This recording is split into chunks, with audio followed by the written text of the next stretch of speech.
Ang masal namin chicken joy. Hoy, kapitbahay! Siguro makikikain ka na naman dito. Eh, naglilinis ka ng sasakyan namin eh. Wala lang ako magawa talaga. Nako, alam ko na yung mga ganyan mo. Kapitbahay!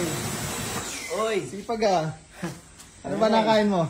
nilinis ko na eh. Nilinis mo? Kasi ano eh, nakikita ko madumi. Madumi eh. Gamit ko to. Ano gamit mo? Greenfield dyan eh. Fields.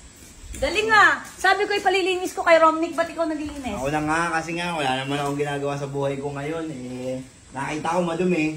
Bukas yung gate. Sipag ah. Kinuha ko na At to. talikod man gumamit ang Greenfields, di ba? Mamaya gamitan mo ng Kobe tire. Lahat yan ah. Mamaya lahat yan. Mamaya. Wala bang ano muna dyan? Teka lang, baka may sakit ka.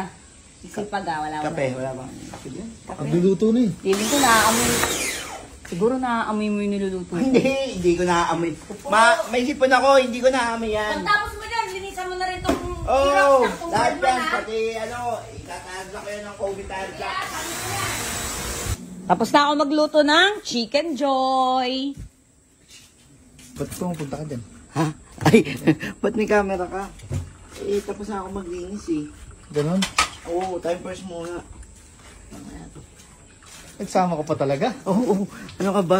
Mag-ano yan, magsasabon yan mamaya sa bubong. Oh, kasi matangkad. Mas matangkad siya sa akin. Oo. Hindi mo abot, Pwede, no? pwede. Hindi abot eh.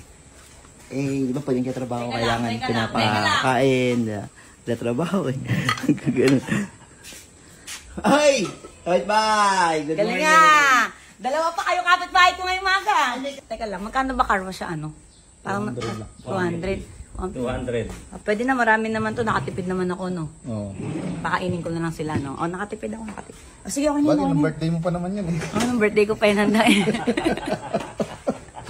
Gagi.